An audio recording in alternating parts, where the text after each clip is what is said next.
Hello guys, good morning. Now honestly my voice is enough to wake all of you up because I'm super loud, let me tell all of you that. But either way, let me tell you, I'm moderating this panel and I promise you, this is not going to be like any other panel that you've seen because here we're actually going to give you answers to questions that all of you have. Be it how to build a startup, how to raise funds, how to use AI, or how to work in startups. So first of all, can we please give our guests a big round of applause? Quick one. Louder, louder, louder, louder, louder. Yeah, that's more like it. Okay guys, so before I jump right into the questions, I have a very simple rapid fire for y'all. Okay, I just want to make it quick. I know Coffee with Karan mein rapid fire end mein aata hai. But I want to start with it so all of us can feel connected with you. Let's go in the order of Mehak, Harish and then Shreyans. Works? Sounds good. Awesome, okay. So I'm going to have to open my phone. Quite conventional that way. I create a WhatsApp group with myself where I send all of this. Okay, let's start. So Mehak, actually I'm going to just say the question and then we'll go in the order. Okay? What's the first thing you do as soon as you wake up? One like line only, one word. Open Instagram. Stretch. That was an honest answer. Okay, what's your favorite movie? दिल चाहता है Sorry? दिल चाहता है Dil Chahta Hai. Nice. ZMD. The Big Short. Wow. Okay. So, I mean, I'm sure that everyone here is going to love an answer to this question, but have any of you ever bunked college, classes, anything just to work on your startup, to attend events, to plan events? 100% lots of classes bunked. Every day last class. Wow. 2 years straight. Yeah, no, I think I had 5% attendance. Wow, wow, wow. I can never beat that. I hope I don't face a warning issue from any of the professors sitting here, but I just had to ask you all this. Okay, next. So, all of us obviously are on social media. I'm a content creator, so I have to talk about how good social media is, okay? What platform do you all prefer? Instagram, YouTube, LinkedIn? What is the go-to? So if it's deep content that I want to learn something about, then it'll be YouTube. If it's just mindless scrolling a lot of time, it's Instagram. Correct. Okay. I like Reddit because people are kind of toxic there. Yeah. Wow. And what about you? For consuming content, I like Twitter and YouTube. But for posting, maybe LinkedIn. Nice, correct. I love how none of you have spoken about Instagram. That's nice, that's good to know. Okay, so of course, we know that all three of you are working, in an edtech company, building your companies. But if you weren't in this educational space, what would you probably be doing? I would be in a manufacturing space in that case because I feel there's a lot of potential unused supply. So I would be building to organize that. Amazing. And what I about think you? I'll not have a job. Like, literally, I don't know what else I'll be doing. I'd probably stock trading or something in finance. Nice. Okay. And this is a little bit of a hard-hitting thing. But what's one lesson that you learned the hard way? Just tell us in one sentence. I think you can never know too much. So always be curious to know more. Correct. What about you all? For me, it's more like don't think, just do. Just do it. Just do it. Yeah. For me, I think it's generic, but get back up after falling down. Important. Very generic, but I think we all need that reminder very, very, very often. Awesome. Okay, so that was good. We know you all a little bit more now. So let's dive straight into the questions. And I think the first one, which everyone over here is probably burning to ask, and that is, I don't know how many of you here in the audience know about it, but I'm sure all three of you do. Nikhil Kamath has his podcast, right? And Tanmay Bhatt, in one of the episodes, I think he just happened to mention that, if I have to hire someone to build my social media, instead of going with people who have 6 years of experience, 7 years of experience, if I get an email from a college student, I'll just tell that college student that, okay, show me examples of how you have taken a page from 0 to 10,000 followers. And if you can do that, I will, like Tanmay Bhatt literally said this, I will definitely go and hire that college student over anyone with years of experience, you know. So first, I wanted to understand your take on this, and I also wanted to get insights from each of you, considering you're building some incredible edtech companies, on how can, you know, any candidate grab your attention in their application. What is something different they can do? Because, you know, apart from all these, I know मैं ही बोलते जा रही हूँ, I'm going to give you all a chance, I swear. But, you know, apart from all these emails that come in, nowadays the new fad is there that if you're applying for a job in Swiggy, brand your resume like it's, you know, Swiggy's app interface, right? So what are your thoughts on that? I kind of agree to it. For example, our social media manager, he's a stand-up comedian, right? So before he joined us, he used to manage Abhishek Ukmanu and a bunch of these people. And the reason we hired him was because we wanted to make our social media look like a person, right? A lot of brands inevitably just make it look a little artificial. But for us, if you just look at our social media, it looks like some actual person, living being is like handling it, right? It's very raw, it's natural that way, and it's kind of funny. That's what I like to believe. In case I was hiring a social media manager again, I would definitely go for like someone who's a content creator or like someone who's creative, like a stand-up comedian. I think that does make a lot of sense. Yeah, no, apart from social media, I think proof of work is what we touched upon over here, right? If you have a resume with words written on it, that's useless, right? But if you have proof of work that you actually did something, that's much, much more valuable. So to answer the second part of your question, how would someone apply? Let's just give an example of BlueLearn today, right? Like, we are hiring for a front-end developer today, right? Now, anyone can say that they know React or Next.js or whatever, right? But if you show us what you have built before via like your own website or like a platform or something like that, that is much more interesting to us than someone who has 5 years of React experience but can't show anything for it. So I think for anything that stands, if you can show your work more than just words on a resume, you'd be more attractive for any company, for any domain. In India at least. I think it's also true for investors. Like instead of showing a pitch deck, just be like, here's my product, like use it. This is what I'm doing, correct. Mehak, tell us your thoughts. Sure. First of all, let me just quickly clarify. Uday was my previous startup. I'd raised 100 crore, but I returned 70 crores, so money does not solve everything. You can raise all the funding and still the startup can shut. Right now, I'm representing Masters Union, where I'm the director for the MBA program. Now at Masters Union, the entire concept is only learn business by doing business. So it's so deeply embedded in the DNA. If you look at it, medical books, they change 10 to 15 times in a single year. A lot of us are not upskilling at that pace. Our engineering colleges are not upskilling at that pace. Our MBA colleges are not upskilling at that pace. Which means that the handful of people who actually will take the effort to demonstrate their learning, it could be through a customized, I've received so many customized forms of students who are applying at Masters Union. I've received applications where people have redone our website and said that I want to be a product manager or UI UX person at Masters Union. And on the flip side, every single student of Masters Union would have their creative resumes, would create personalized portfolios for companies that they're applying to. And the hit rate of that versus a standard resume, there'll be a 3x difference at least. Correct. So to me, I think if you can show me what you got, you can tell me how it would be working with you, you can put your referrals together and everything, it is worth the trouble, because then you're not just you're that one applicant that I really want to talk to. True, very, very, very true. So I think all of you need to note this down, that when you're applying to any company, it's not just your resume, it's proof of work that matters, So I'm going to Small move add-on forward. on that, please don't do an average job, because otherwise you'll do more harm than good. Because if you've done a bad job, then I'm certainly not going to hire you. But an average resume might have still gotten you to me. So either do a fabulous job where I'm like blown away by you, or just don't do anything and do the standard resume.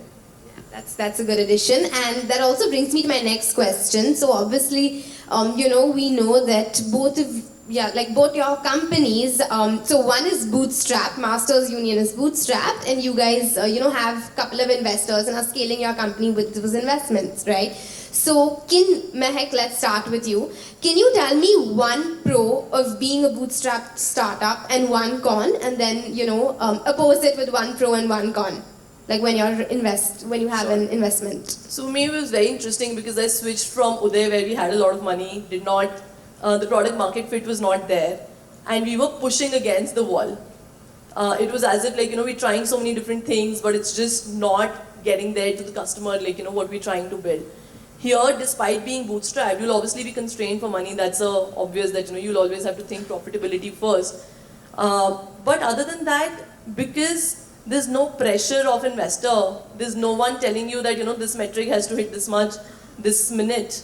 There's no clock that is ticking on your head. You're doing the right thing all the time because that's right for the business. So I think for me that's a big differentiator.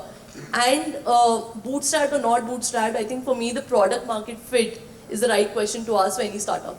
Like, does the startup have what it takes? Like, is the dog going to eat the dog food, right? Are you building what your customer wants? If that's the case, then bootstrapped or funded, both are okay. Got it. And Yeah. what do you all think? So, I mean, as Mehak said, the most important thing is build something that people want. Doesn't matter if it's funded or if it's bootstrapped. Like, if you look at some of the top companies, Microsoft, Google, Meta, all of them were VC backed. And at the same time, you can find multiple examples of great Indian public companies which were totally, bootstrapped. Patanjali, for example, never raised a single dollar. So I think one pro of raising capital is that it helps you grow really fast, right? If you have right product market fit, you can really scale well. I think a good example would be Zerodha and Grow, right? Zerodha is one of the best bootstrap companies out there. Grow, a very similar product, but they've raised capital. And recently, Grow had more active traders than Zerodha. And I do feel that capital played a huge role there in terms of them hiring smarter people, in terms of them growing faster. So I feel like if you raise capital, it just helps you get on fire and do things which would have otherwise taken decades or multiple years. One con is that if you don't have product market fit and if you start spending money into performance marketing or scaling your business, I think that's a downhill battle, right? Because you'll have investors asking you to raise your next round, your business is not doing well, there's just too much pressure on founders, and you can't take a break because you can't be like, oh look, I'm going to keep all your money but still figure it out, because people have invested in you, a lot of stakeholders are present for you. So that pressure, maybe you don't really need it. Maybe all you need is you want to take a break and you want to figure it out. So you won't have that luxury in a funded startup. If you raise a Series A, you'll have to raise a Series B. If you raise a Series B, you'll have to do a DC and then finally IPO or get an exit. So yeah, I think that pressure, if it's not something for you, then probably it's okay to bootstrap. I think social media has sometimes just glorified funded startups, So this was so valuable, that too coming from someone who has taken in funds to build a startup. That was really helpful. You tell us. I think both of them covered most of the points. There are pros and cons to both sides. And for us, particularly, we are actually frugal founders as well, right? So we've raised 30, 35 crores, but 90% of it is still in the bank, right? And we don't spend too much on unnecessary things. So I think even if you do raise funding, be very aware of where you're spending, how much you're spending, and how much you have left and all those things. So financial discipline, either while you're bootstrapped or VC funded, having financial discipline is super important.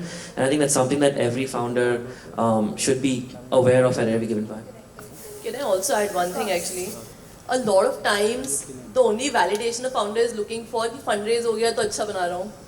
That is very wrong, guys. Not all businesses are, first of all, VC backable. Some businesses will just not scale at the speed that the VCs want. Some businesses will just not become 1,000 crore businesses. Does not mean it's not a good business. You can still be running a 50 crores, 100 crore business, be very, very financially independent, do it very profitably. So please don't let this be a vanity metric where अगर funding नहीं मिली तो मैं तो कुछ गलत कर रहा हूँ. So that's another piece of thought when young founders, we start looking at अरे इसने इतना raise कर लिया, he's doing better. Not necessarily. Yeah, I think that's true. I think a lot of college students have this question, how to raise. I don't think that should be the first question. The first question should be, have I built something that my customers want? And the second question should be, should I raise or not? Yeah, it should be, should I raise, right? Because as she said, all businesses are not VC backable. So, I think Shreyans, when you spoke right now, you mentioned a very interesting term, we're frugal founders. And Mehak, when I spoke to you, like when we were talking backstage, I think you also happened to mention that when you were building your startup, you were very frugal about the investment, right? So how does that type of financial discipline come in, especially for both of you, because again, they graduated BITS just in 2022, right? So when you're that young, it's kind of tough to get that financial discipline, right? So we'll start with y'all. How do you get that discipline and that kind of mindset? I think that's something you can learn over time. But so when we raised funding, we were in 4th year of college, right? And having that much money, our investors were also a little bit like, will these guys go out and buy a Lamborghini or will they actually spend it in the business, right? And so what we did internally was that we never thought of it that we have 4 million or whatever money. We lived each day, each month as if we need to make more money to spend that money, right? And that's something that we do. We question every single spend that we do today. Is this required? Is this necessary? Can we do it at a cheaper price for a better ROI, better quality? If no, then okay, but if yes, then let's do that, right? So if there's a better way to spend the money, find it. And I think that's just something that it's ingrained in our DNA, in our culture. Everyone tries, if let's say we go to another city for a talk or a conference, we try staying in like a friend's house or an Airbnb instead of like a luxury hotel, which other founders might do, right? So those are just the mindset things that I think you have to be aware of beforehand. Such an important and very small actionable tip, that when you're traveling, look for ways to minimize your expense, like wherever you can, like just traveling is an example. Go on. Yeah, I think the reason we were frugal was because until then we were in college. We used to spend like 3,000, 4,000 rupees a month. Like you should think twice before buying bread omelette.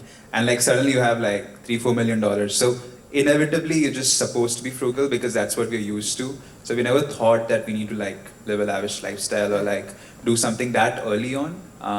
And yeah, I think that kind of helped. Amazing. Mehak, what are your thoughts on this? I think they've already covered a lot of things. Just adding on, to be honest, also the market will force you to be frugal in times like today.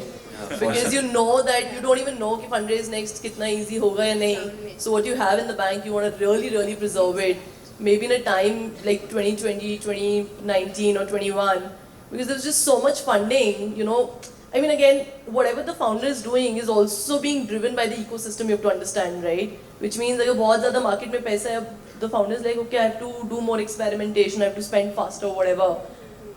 So some of it will also come because of the external factors, I would say. Correct. That's very true. And I think also that like when we spoke about the whole funding bit, Mac, you also mentioned a very interesting point that nowadays it's like glamorized, building a startup, being a founder, all of that. So how can, supposing let's say me, if I was a part of the audience right now, if I was all of 2021, how do I know that, okay, maybe building a startup is like, obviously it comes with experience, 100%, you have to experiment, you have to do multiple things, right?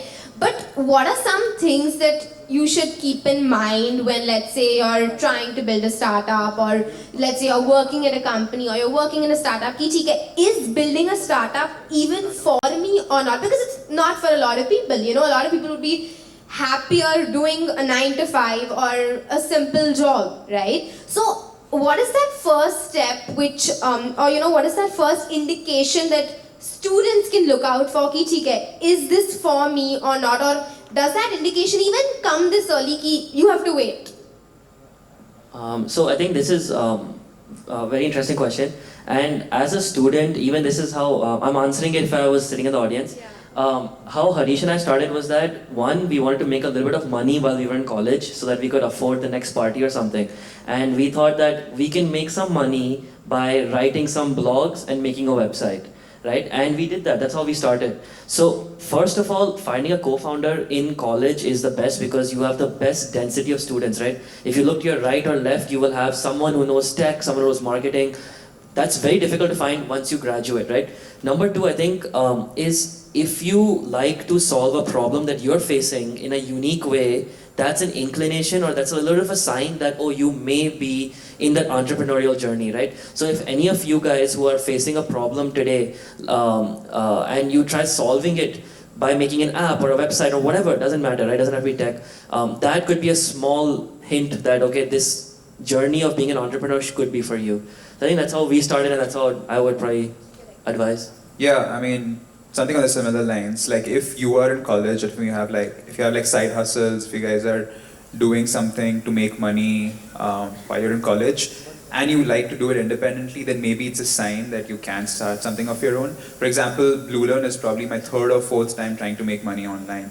The first time was when I was freelancing with Shreyans. We used to design stuff, used to build websites. We were making like a couple $100 every month there. Second time was, so I was at Bits, and we were trying to sell Bits at mock tests, right? We made like some money there. Third time was when I started my YouTube channel and was, collaborating with brands and making some videos, launching few stuff through the YouTube channel. So I think if you've got this innate thing to like build stuff and like experiment, try making some money here and there, not really a startup, but more of like a project or a side hustle, I think that's a sign that probably you can start something cool. For example, when Zuck built Facebook, that wasn't his first probably project. He's built multiple projects before. He built that, what was it, Hot or Not, that app where you can tell if people are hot or not, and then sort of eventually went out to build Facebook. So yeah, maybe start out with side projects and side hustles, and then eventually you could build something larger. Correct. Mehak, what are your thoughts? So one, I think again to their point, and they're a perfect example of it. Starting in college is so exciting. One, there is just no fear of failure. Today, if you fail, nobody cares, right?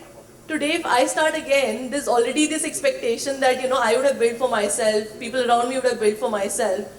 That there's that added pressure, right? So it's only going to become more difficult.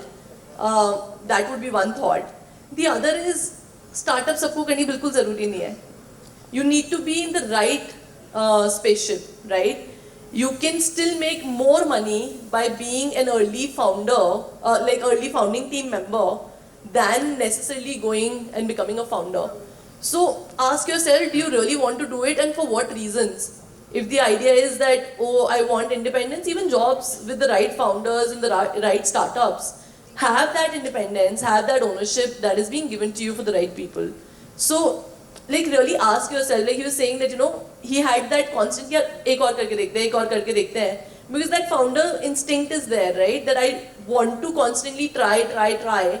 But अगर आपको लगता है 0 to 1 is not exciting for me, या फिर I don't feel ready right now, so it's okay, take a role, and it's okay if you think of it as a 5-year goal. कि यार मुझे अभी नहीं करना है, maybe 3-4 years down the line. Exactly. So there's a lot of questions when I shut down Uday, कि यार why are you not starting up again?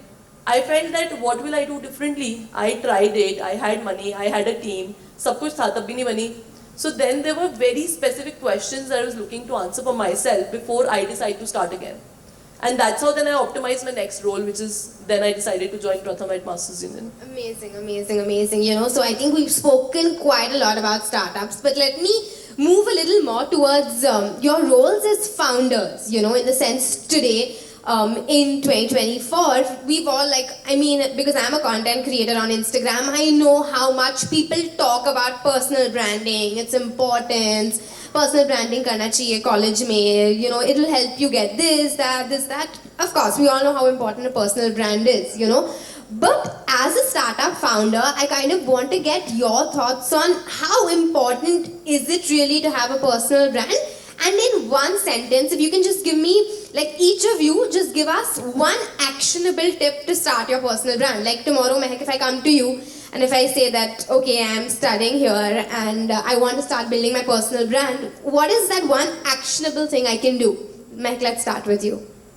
So one, I am honestly not that person who's like, personal brand banana zaruri hai. So I have a conflicting thought on the first point only. Yeah, I think it's so important for everyone out there to hear this, You should have a strong LinkedIn presence, like your profile is professional, because that's a non-negotiable today. But I'm also seeing people try too hard. They're writing content on LinkedIn which is just like a forceful content which is not adding a lot of meaning. So don't do it without it having some purpose. I think optimize for experiences. If you feel you're someone who's naturally not out of your cocoon, putting yourself out there, get in uncomfortable situations where you're pushed to try something which you've not tried. To me, if you're building those experiences, you'll eventually have enough stories to tell your personal and then your brand will build. Don't start with branding कि यार कुछ नहीं कर रहे तभी brand बनाते हैं पहले कुछ करो, right? Like actually, like you're anchoring or someone else is, leading an event, you're organizing an event because you would have learned so much in the process. How do you organize? And all these skills are what will take you later. Someone's going to have execution skills, someone will have a marketing skill, someone will have some other skill. This is how you're building it. Correct. Very true. What do you all think about personal branding? Yeah, I mean, I don't think everyone should have a personal brand, but having it helps, Like, I feel people buy from people, and having that people to people connect really helps. Like, if you look at some of the largest creator businesses, there's this energy drink called Prime, right? Run by Logan Paul and KSI. There's Beastality, right? Mr. Beast. Feastables by Mr. Beast. So I think creator-led businesses are becoming big.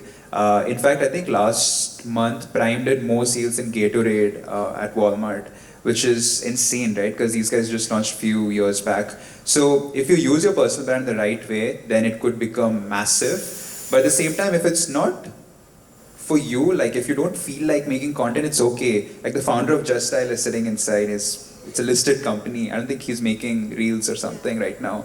But if you think you're comfortable making it, if you think it's nice to document whatever you're doing and sort of look back at it, if you're naturally someone who takes videos and photos and do it, but don't force yourself to if it's not you. Like I create far more content than Shreyans, for example, and we're both okay with it. Like he's doing well in his own way, I'm doing well in my own way. So it's fine. But obviously having a personal brand builds a lot of trust. So that helps later. Yeah, not much to add on, but I think if you're having fun, just it all boils down to if you're having fun while doing it, awesome. If you're not, then yeah, just have fun while you're doing it, right?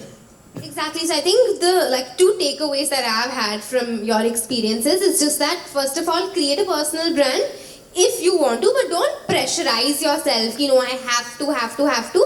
And the best way to start is just have a LinkedIn presence. I think that's a good starting point. Start with that. LinkedIn right? is important, yeah. Yeah, LinkedIn is very, very, very important. So to all of you out there, please create your LinkedIn profiles. And in LinkedIn, even small things like getting recommendations from your teachers right now. Because right now you might not have any other person who's vouching for you, or when you go for internship, getting your manager to write your recommendation in the section that is there. So smaller things like that will really help because LinkedIn is non-negotiable for college students today. Correct. Very, very, very true. And that actually, brings me to my next question, which is more so for, I think, students who are in their first year and second year of college, So when you're just entering college, what are some experiences that you all think, one should go through? Like, for example, Mehak, you spoke about, one thing is pushing yourself towards uncomfortable situations. Ki karo, even if you don't enjoy it, put yourself out there, right? So what are some experiences that you feel every college student when they just enter college should go through? Obviously some examples could be uncomfortable experiences, something like, go for growth opportunities. What are the different things? So I think of it this way, as a mother, the mother takes the kid to hobby classes. कि यार painting भी करा दो, swimming भी करा दो, सब कुछ करा दो to figure out what the kid is good at. Think of yourself in the college with suddenly a new canvas which is changed from school, that you will suddenly have a Nukkad Natak club, you'll have a bench initiation club, you'll have a MUN clubs and all. So try different things which you've not done before. You want to lead your dance society, you want to do whatever you want to. You can also leverage your college. One thing which I feel that Indian students do less of and can do more of is, as a student, when you reach out for advice to anybody, nobody is threatened by you, right? And people are very excited to come to campuses. It's a great way to also build your network. You can think, yeah, मुझे network बनाना है while I'm a student. I'll just invite these people as speakers. So you can be doing multiple things which then maybe add on to your future plan in some way. Yeah, Mota, I feel that these are the 2-3 things that I might be interested in future. These are the early sparks that I'm getting. So, then fine-tune those sparks. Okay, no, this is not so exciting. Then I'll do a little bit more of this. So you'll discover. It's a discovery journey. Very, very, very important. And I think one thing that, I sort of really picked up from what you shared right now is just that do everything. Take advantage of the fact that you're in your first year, second year. Do everything and then see what you enjoy, what you don't enjoy, and pick those up. What do you all think? Yeah, I mean, like, join clubs, try making friends, maybe try dating, maybe try getting your heart broken or something. But yeah, just have fun in college, guys. It's fine. And, and as she said, right, like being a student, it's an excuse to get into anything. Like, just DM anyone and just be like, I'm a student, I want to talk to you and learn. They'll be up to talk to you. So it's cool. Like, plus there's no risk. Like, for most of you, you can just chill. Yeah, probably the only thing I'd add on is to that is just meet new people every day. Just try meeting someone new. Find the most interesting person in the room, and just try to make friends with them because you never know where people end up after college, right? So your network will grow like that. So just meet new people. Yeah, I think it's very easy to make friends in college compared to like once you graduate from college. I'm not sure if it's true for you guys, but like it was much easier to make friends. Like I agree. there's just so many people. Once you land like a city like Bangalore with like millions of people, I don't know, you're just stranded. It's Yeah, hard. everyone is doing their own thing after college, Yeah, but in everyone's college you're all doing everything together. So best place. And on Shreyans's point, I also like the idea that sometimes we meet similar type of people. Try to find ways to meet people who you would have never interacted with otherwise. Like, you know, if you feel that you're from engineering, like speak to someone from BCom, someone from like, you know, different diverse backgrounds, speak with an artist, go for a painting fair today, like, you know, just to open your mind. I go to a lot of exhibitions even today just to figure out what's happening. So I went to Bharat Tex, or there was a art museum thing that was there on Red Fort. It just opens your mind कि और क्या चल रहा है, and maybe there are things that, and Steve Jobs, like, he went to that calligraphy class for no reason, but then he used that in his phone fonts and all. So I think the dots will just randomly connect for your random experience. Do random things, you know. And also, I think, again, one thing that all three of them spoke about is that when you're in college, don't be scared to ask. You know, क्या होता है sometimes when you've just come into college, you're scared because you're like, oh, I don't know what this person will say, will they be interested, not be interested, but people want to give their advice, you know, mentors want to share it, so don't be scared of that. Okay. And so another question, I think, so if any of you are on your phone right now, stop using it because the next question is something that I'm sure most of you out there have, you know. Obviously we all know ChatGPT, we all know how helpful it is, how quick it is, how you can use it, and you know the whole ongoing debate has been there, ki theek hai, will AI ever replace you know, certain industries, certain professionals? So as startup founders or as people who are building startups, would love to know your thoughts on, you know, AI integration in your company and whether you think it will really take away a person's job or no. You know, what are your general thoughts on AI and like, do you think it's competition with anyone who's out there in the job market, you know, looking for a job, or is it collaboration? What is it? I can go for it. So at Masters Union, we are specifically integrating AI in a lot of things. First is, say, you know, as simple as optimizing your resume for every job, because if you're customizing it every time, what is happening at the back end is there's a job description, you pick up the keywords, you customize your resume, and AI can do that today. Things like where students are doing mock interviews, and how do you tell, okay, you know, you were speaking at this speed, you were using these many filler words, so you don't need that trainer who would have actually sat there constantly. The trainer will still be needed because the AI is still learning. So the trainer is still needed on the content, but the regular pacing, filler words, a lot of it is already, like, I'm using it in Masters Union right now because the students are scaling and we want to make sure the quality is always high. Then a big experiment that we're doing, because if you think of the future of learning, okay, for a minute, imagine a 10-year down the line, what would learning look like? I don't think we'll all be sitting in classrooms studying the same content, because you and I will consume content in a very different manner. Maybe I do reading better, someone else does audio video better. I want to do marketing, you want to do finance, so the depth in which you want to go is going to be very different. So we've built something called Mew.ai, which is a complementary AI tool that we've integrated in our LMS itself. Students can essentially, you know, tell that, okay, this is my aspiration in career. Even if you're learning finance, suppose, and you want to get into marketing, I'll tell you finance by the lens of, say, ad budgets. So that it's more relevant for you, it's more interesting to you. You can tell me that, okay, I want to learn marketing from Steve Jobs, and I can pick up campaigns from Steve Jobs. Or you can have a debate with Mahatma Gandhi. All of that is possible in a customized manner. Now to your question about whether it'll replace jobs, sure, when machines came, like, a lot of very rudimentary jobs got replaced. So I think it's unfair for us to even question whether it'll replace jobs or not. I think it will. Some jobs which are very, very data filling, just very, very manual jobs will go away, and that's good because then it'll unlock a new potential of things which we are probably not spending time on today. And also think of some the types of jobs which will just never get replaced is what I would bet on. One classic example is sales. You can't take the emotion of relationship building away from the interaction. So there'll be types of jobs which will be slightly more affected versus less affected. But there's like one startup in Masters Union which is building a AI tool for those call logs of salespeople so that it trains them better. So it'll be an enabler for sure, and maybe like the salespeople who are not cut for sales, they'll get removed.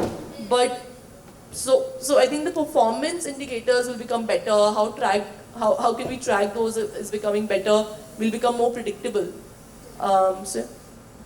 I think so. Adding on to the second point of that, back when the steam engine was launched, a lot of people were very worried that the steam engine will take away a lot of jobs because it was a brand new technology the world has never seen before, similar to what we're seeing now with AI, right?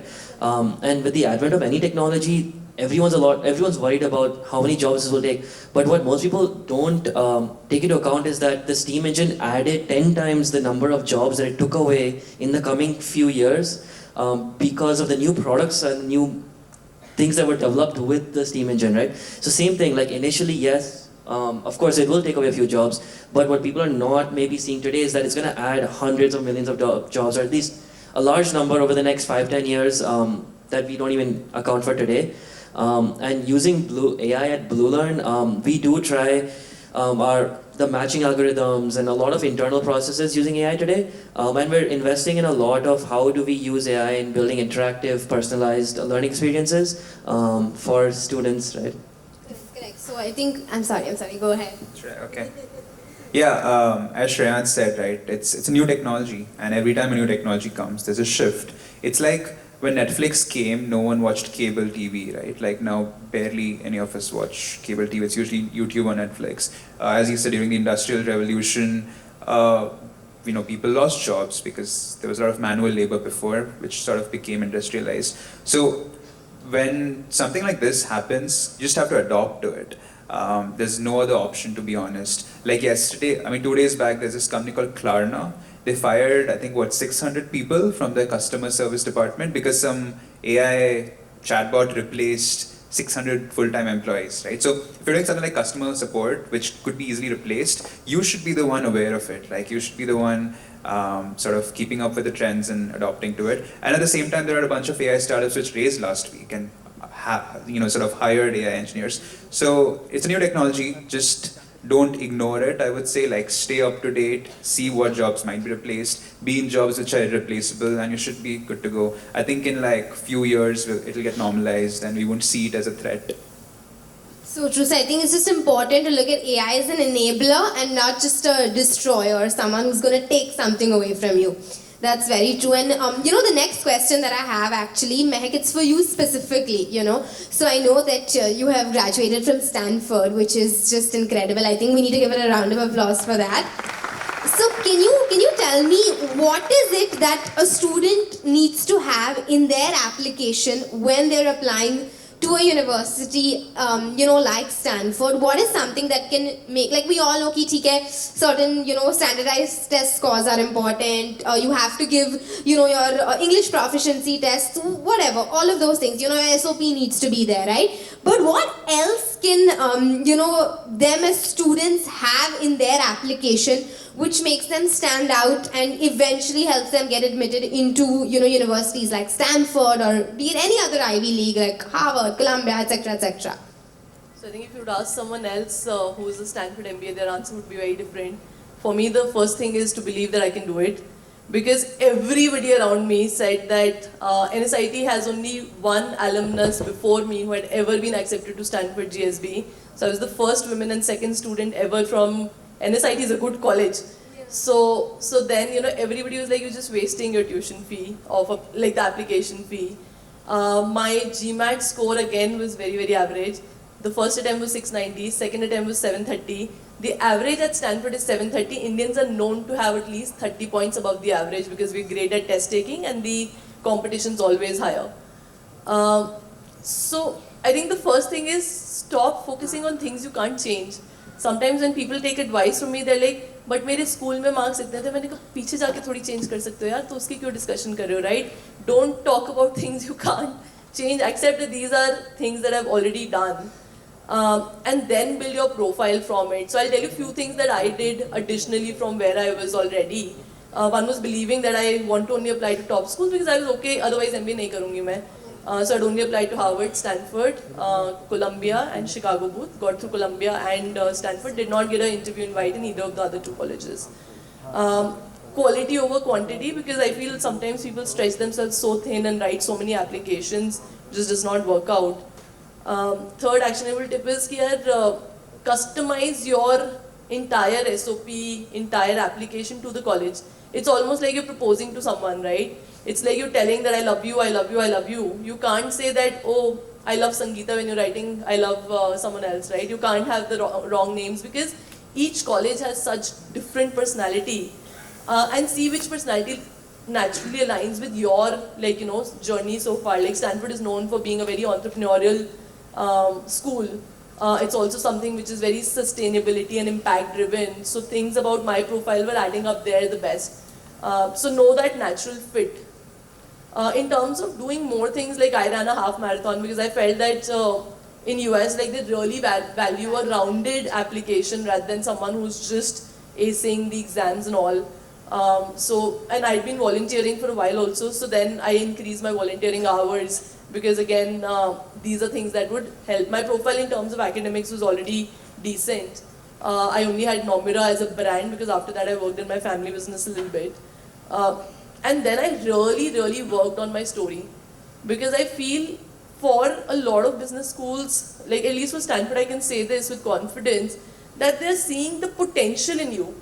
It's not just about what you've achieved so far, it's also about what you're thinking or what have you arrived to today and how will you take those experiences further. So I think just putting that story thoughtfully that, you know, who am I really, why do I want to do an MBA? Like I used to just sit with myself for hours to, you know, even think ki karni kyun MBA. So I think that authenticity with which I wrote, because a lot of, in fact, the consultants who I tried to hire for my applications and all, they were like, nahi, IB to nahi hoga, aap time hi mat lagao. So I was like, I'm not working with a consultant because they're just demotivating me. So you got into Stanford without any assistance? I took a GMAT, GMAT assistance because the English test was just hard to crack. So many grammatical things which I mean, my English is good, I would think, but once you do the English GMAT test, you realize your English is not that good. You use a lot of grammatical errors, which is surprising. But I used GMAT coaching, but I did not take any consultant. I had my brother who had returned from US, so I had someone to bounce off ideas with because he understood the tonality there. But even today, a lot of consultants, they've never gone to any IB. So their ability to guide you is also very limited.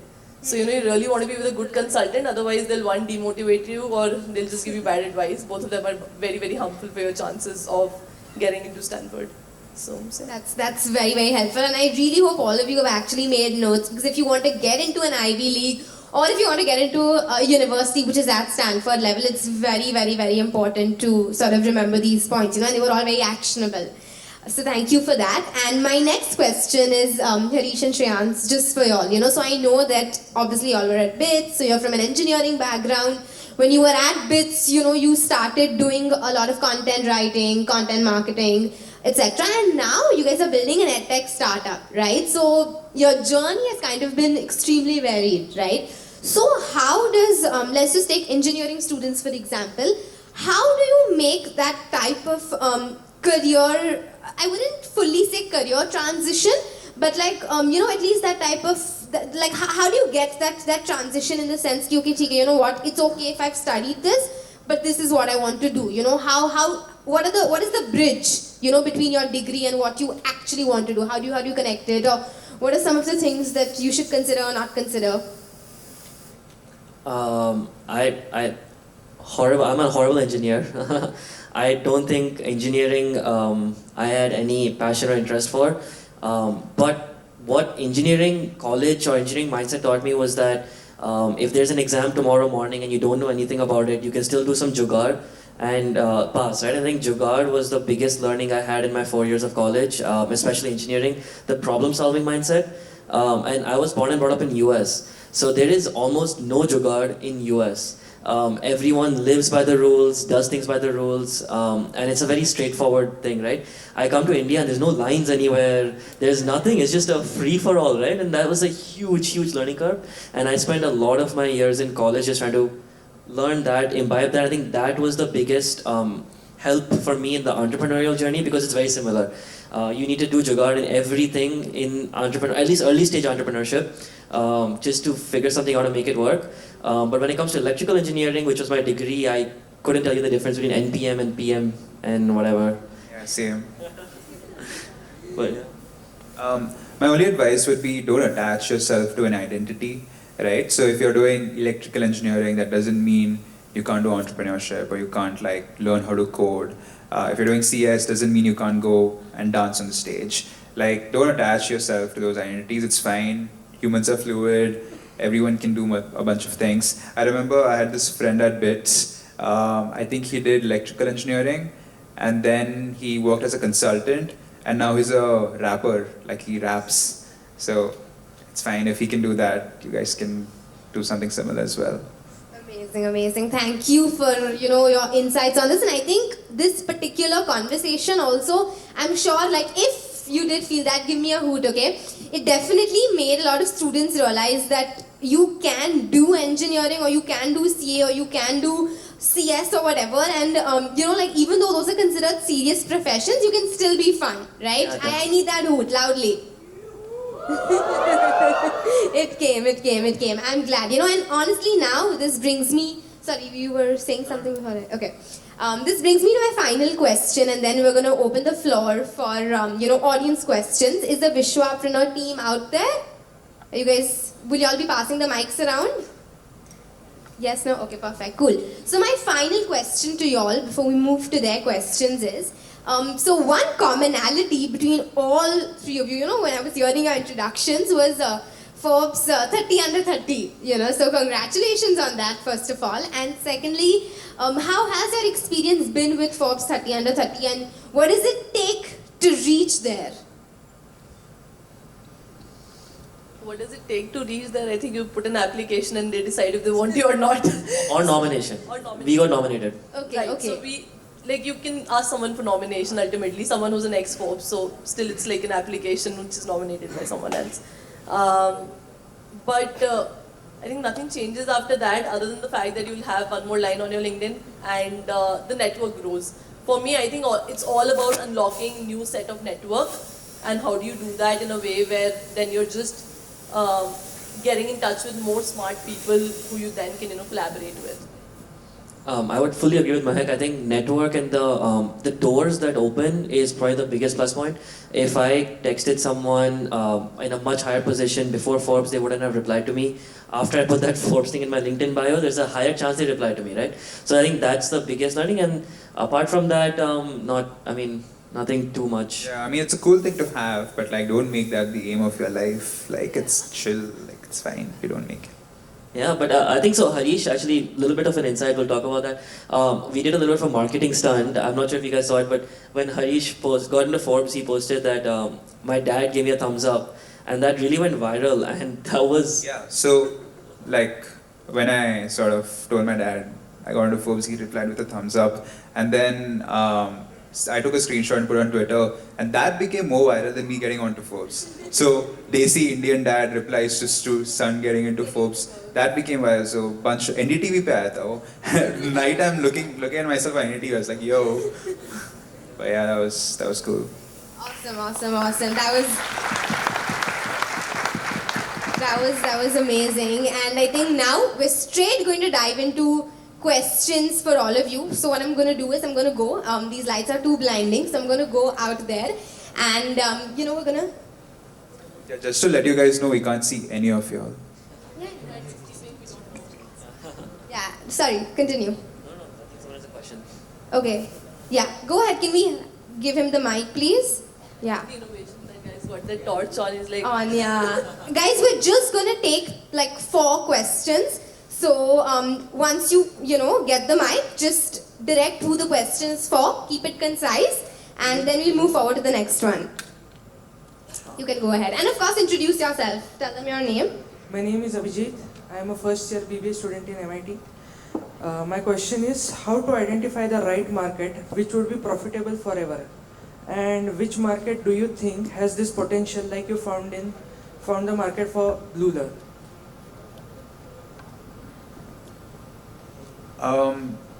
I think it's more about just observation, right? Just look around and see what people are paying for when it comes to market, right? Like for us, we are in education. We know that people pay for education because that's the only way you can sort of, go ahead in life. A lot of lower middle class people, upper higher class, and all that. So education really changes the level playing field for a bunch of people. And Indians inherently pay for it, right? Like historically, we've been paying for it. I don't know, like take another example, Zomato. People pay for restaurants, people pay to go out and eat, right? So just observe and look at what people are already paying for, and then you can like sort of innovate on that. That's the way I look at markets, to be honest. Is there any other market that you think is untouched and have this potential? Millions of markets, dude. I think it's unique for everyone. What do you guys have to say? Yeah, no, I think to answer it a little bit more detail, anything that a human fundamental nature is, right? We want to save time, we want to save money, we want to have good education, good healthcare. So if you're solving a fundamental human need, then that's sort of like an evergreen market. I mean, I don't think any market is evergreen, but it's more green than other markets. So try, helping, adding convenience or saving time, and that might help. so I think 3 things that I would say. I'll not give you the answer of which market will be right or where there's white space, because there are many. One, you can start following a lot of venture capitalists. They do a lot of podcasts. Andrew Horson, the A16Z1 is very popular in US. They keep talking about mega trends, that what are the trends, which direction is the world going on. So try to understand the trend from the top, ki yaar chal kya raha hai. So that is one. Try to envision कि 5 साल बाद, 10 साल बाद, like क्या होगी दुनिया? What would education look like? What would commute look like? What would eating out look like? What would all these things look like? Okay, so that is one. Second, I find a lot of value by reading public listed companies की जो statements आती हैं, right? So if you read their annual report, there'll always be vision of the CEO, or they'll talk about the new initiatives. There you'll start seeing things which you might not have directly seen around you right now, but will give you some ideas ki, okay, what else is happening. The third thing is to look at what other similar markets were ahead of India doing, like other countries. So a lot of ideas you'll see are transferable from US or Europe to India. They're getting built now in India. So that is again an inspiration. Be careful in that specific case, because you have to see the markets, right? Their market can be very, very different. Like you have to ask yourself that why did it work there versus why will it work here, or why will it not work here? Is the Indian market ready for it, etc. So those are some ways in which you can identify those market opportunities, I would say. Yes, I am in the process of starting a social media marketing agency. What are your thoughts on that? And is it a good market to start in right now? I think any market is good or bad, execution will matter. It'll be very unfair for at least me to comment on your idea that way by just listening to one line of it. But Mehak, is there any way they can connect with you, if they'd like to seek sort of mentorship or just understand more? My calendar is usually very chock-a-block, but people can reach out on LinkedIn, and based on the quality of the depth of what they've written or the quality of their ask, I choose who do I spend time with them. Correct. So if you're looking to connect with all of them, any of them personally, LinkedIn is a great opportunity. So we have the mic passed for the next question. But I'll stay back for a little bit outside after the event, so that if someone wants to immediately talk, I think that's easier for me. Yes. Okay. This is the second question. Go ahead. So my name is Amit, and my question is for Shreyans and Harish. So you told that there are thousands of people in college, we should connect with them. So how do you find the trustable and reliable co-founder for you? Like what qualities did you see in each other that made you believe that yes, this person can be my co-founder? So I'll maybe take half of this answer. So obviously you have 4 years in college, right? So the first 2-3 years also, if you don't find a co-founder, that's fine, right? You need to first try working with multiple different people to see who is trustworthy, reliable. But more importantly, I think to find a co-founder, you need to look at how long term can this person stay with you, right? Most people in college take up a startup in college just so they can write something on resume to get a good job. But most of them don't want to do that startup full time. So you need to find someone who has the same mindset as you, that अच्छा मेरे को कुछ भी नहीं और करना है, I want to do a startup after college, and that's why we will remain co-founders for a long time. And of course, if you work well together and the trustworthy and reliability also, but I think that's one of the biggest factors that we also saw. Yeah, I mean, finding a co-founder is like finding a wife. So use the same principles, I guess. Like we've been together for, I mean, not like for 4 years we've been co-founders. I don't know, like did a bunch of things in college projects. We've had fights, we've had good times. So if you spend enough time with someone, you know, you've seen all sides of them, right? So I think that's important. Don't like meet someone on day one and be like, "Tu mera co-founder." Like just spend time with them for at least like 6 months or a year, and then maybe you can be certain about it. Because it's a long-term journey, and you don't want to like make hasty decisions there. And there was this question that if मुझे कुछ idea आ रहा है तो मैं मतलब बहुत सारे ideas आते हैं बहुत लोगों को, तो ऐसे कैसे पता लगाओ कि ये practical है, ये हो सकता है, ये feasible है? तुम क्या सोचते हो? Like what do you think?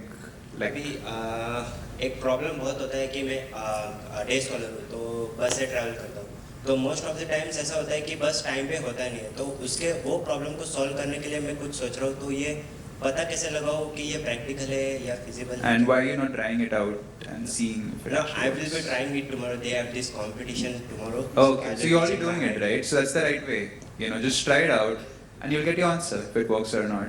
Usually we get into this over-analysis paralysis, where you just keep thinking, will this work? Will this not work? No one has tried it. Am I the only one trying it out?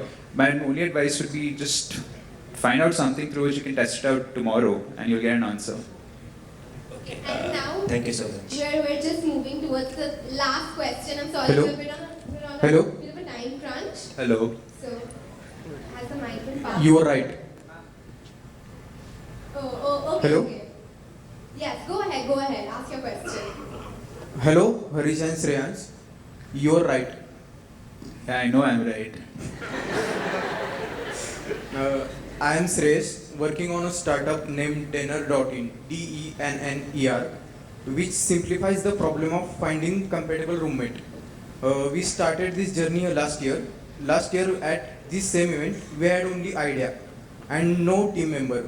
In this Jan, we launched our MVP and got 4,000 plus downloads. Everyone in the house can check Denner.in. So my question to you two is, the recent Silicon Valley Bank thing happened with you. How was the overall situation and how you manage it as a founders? Insurance, you should go. So I think no founder prepares for a bank to collapse, right? That's something that we prepare for a lot of things, but as first-time founders fresh out of college, we don't think that the bank that we have the money in will collapse. So that's not something that we are prepared for. But like I mentioned earlier, I think adapting on the job and doing some jugaad. So we were up for 3-4 nights in a row trying to create other accounts with other banks, trying to move money around. Thankfully, all of the money that we had is safe and sound, and we still use Silicon Valley Bank as our primary bankers. But I think the biggest learning there was one, you need to move fast and make decisions quickly with less information. And as a founder, that's your job. And two, keep your money diversified in multiple banks. Yeah, I mean, for those of you who don't know, basically we kept all our money in Silicon Valley Bank, and the bank just collapsed. So we lost all our money, and then we were like, you know, we didn't even have the money to do like the next month's payroll. And then, you know, the US government bailed them out and things settled, but yeah, stressful times. Also, congratulations on getting 4,000 downloads. Yeah, that's a big deal. Yeah. Also, you should say the name of your app out loud again. I don't think people It's notice. Denner.in, DENNER.in. DENER. DENNER. Oh, nice. I think to me that is true hustle of a founder. That he used He this promoted it. opportunity He used to it. promote it. And this is how I would say be shameless and put things out there. To me that's excellent, yeah. So I think the question was the secondary part. He just came at it from what time. Louder. But that definitely brings us to the end of this panel. I know, I'm sorry guys, I've extended the time a bit too much. But once we got into the flow, there was just so much to talk about and so much to ask. And I hope that for all of you, I could actually see some of you making notes. So I'm happy that, you found this panel interesting and sort of informative enough to make those notes. So once again, let's just give all three of our panelists a huge round of applause. And of course, for me too, your moderator. I hope you guys had a good time. So yeah, thank you so much. And thank you team for having us. Thank you.